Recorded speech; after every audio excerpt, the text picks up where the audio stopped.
খাচ্ছিল আর হঠাৎ করে টিঙ্কুর হাত থেকে চকলেটটা নিচে পড়ে যায়।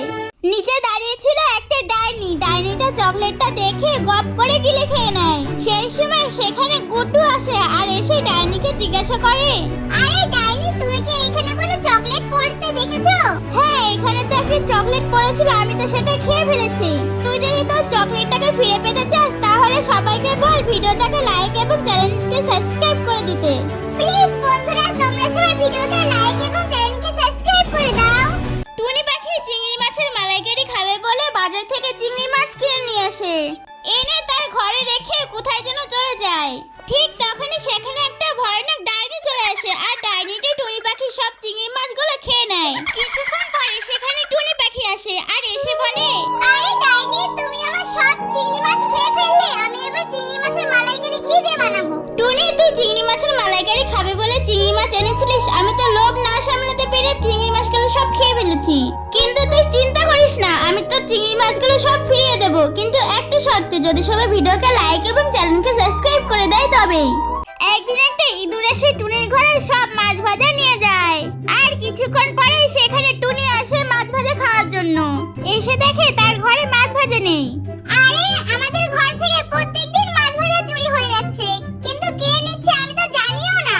আর আজকে যে নিক তাকে আমি উচিত শিক্ষা দেব। এই কথা বলে টুনি বাজারে চলে যায় আর বাজার থেকে একটা চিকেন নিয়ে আসে আর সেই চিকেনে বিষ মাখিয়ে তার ঘরের সামনে রেখে দেয়। টুনি সেখান থেকে চলে যায় আর কিছুক্ষণ পরে সেখানে গুড্ডু চলে আসে আর এসে দেখে তার সামনে চিকেনটা পড়ে আছে। গুড্ডু লোভ না সামলাতে পেরে চিকেনটা খেয়ে নেয় আর সেখানেই মারা যায়। 5 দুগুণে 10। বাজার থেকে চাউমিন এনেছি, তাতে দেয়নি সস। টুনি, তোর কাছে সস আছে নাকি? একটু সস দে তো। দাঁড়াও দাঁড়াও, তোমার টাকে একটা কত বড় মশা বসেছে।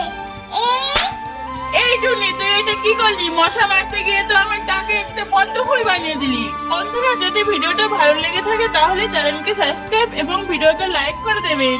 একদিন টুনি আর টোনা বিদেশ থেকে প্লেনে করে বাড়ি ফিরছিল। টোনা যখন টুনির সঙ্গে গল্প করছিল তখন টুনি লক্ষ্য করে প্লেনটা নড়াচড়া করছে। প্লেনটা নড়ানড়ির শব্দে টুনি আর টোনা অনেক চিৎকার করতে থাকে জোরে জোরে। তখন টুনি বুদ্ধি করে জিনের দেওয়া প্রদীপটা বের করে আর তার গায়ে ঘষাঘষি দিতে থাকে। তখনই জিন প্রদীপ থেকে বেরিয়ে আসে আর বলে এই প্লেনটাকে একটা রাক্ষস ধরে ফেলেছে। তখনই জিন রাক্ষসের কাছে যায় আর রাক্ষস বলে, এই ভিডিওটাকে যদি সবাই লাইক এবং চ্যানেলকে সাবস্ক্রাইব করে দেয় তাহলে আমি প্লেনটাকে ছেড়ে দেব। আজকে টুনি গুড্ডুকে নাড়ু বানিয়ে খাওয়াবে, তাই সে নারকেল পাড়তে যায় আর গুড্ডুকে বলে, আমি নারকেল পাড়তে গাছে উঠছি, তুই কিন্তু সরে থাকিস। টুনি গাছে উঠে যায় নারকেল পাড়ার জন্য আর গুড্ডু এইদিকে ওইদিক দৌড়াতে থাকে নারকেল কুড়ানোর জন্য। সেই সময় একটা নারকেল গুড্ডুর মাথায় গিয়ে পড়ে আর গুড্ডু সেখানেই মারা যায়। টুনি গাছ থেকে নেমে দেখে গুড্ডু আর বেঁচে নেই আর অনেক কান্নাকাটি করতে থাকে। ঠিক তখনই সেখানে গুড্ডুর আত্মা বেরিয়ে আসে আর বলতে থাকে, মা মা, তুমি কেঁদো না, আমি আবার তোমার কাছে ফিরে আসবো, কিন্তু একটা শর্তে, যদি সবাই ভিডিওকে লাইক এবং চ্যানেলকে সাবস্ক্রাইব করে দেয় তবেই।